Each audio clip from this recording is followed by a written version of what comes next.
originally planned on using these notes, but I say forget it, because this is my story. I've lived this story. Tell that story! And I'd like to share it with you. It's just a little bit inspirational message that I'd like to send out. When Callie first asked me to speak, I was quite nervous and still am, to tell you the truth. But to get ideas for speeches, I looked on YouTube. When I looked on YouTube, I looked up cancer survivor speeches, relay speeches, and just survivor speeches. I found stories about a woman that had breast cancer at age 40. I found a story about a little boy, 6 years old, who had cancer on his arm. I did not find on there, though, a cancer survivor speech about a 6-year-old boy who had brain cancer. That's myself. That's when I realized every survivor's story is different, and I'm here to share today with mine. First, let me take you back to the year I'll never forget. All right. I remember it like it was yesterday. And this is really something I don't want to remember, to tell you the truth. I was a 6-year-old little boy doing 6-year-old little things, playing in the dirt, getting messy. When all of a sudden, a brick hit us. A brick hit my family. I had been having consistent headaches for a couple weeks. And due to the consistency of the headaches, I was recommended to get a scan by the doctor. The scan showed that I had a tumor on my brain, the right frontal lobe of my brain, the size of a peach. That could explain for the headaches, all the brains, and then the tumor jammed in there. So the doctor had run scans and run more scans and tests, and he came to the conclusion that I had cancer. Non-Hodgkin's lymphoma. Now, being 6 years old, I had no idea what this was, so the doctor sat my parents down and said, "Your son has cancer." It was, like I said, it was like a brick.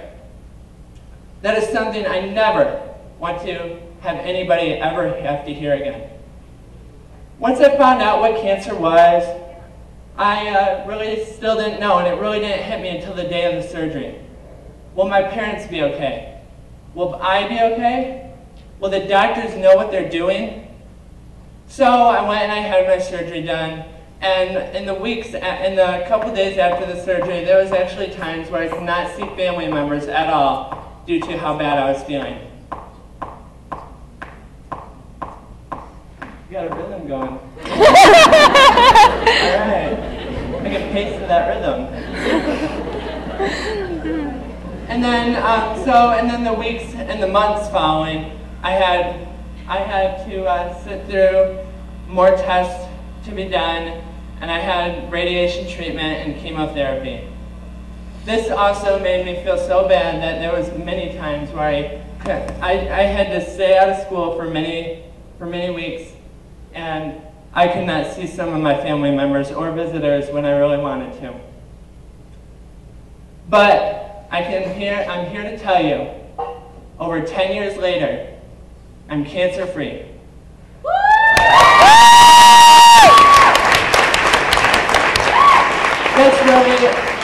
That's really my story, but now I'd like to share with you a little bit more lighter note on why we're here.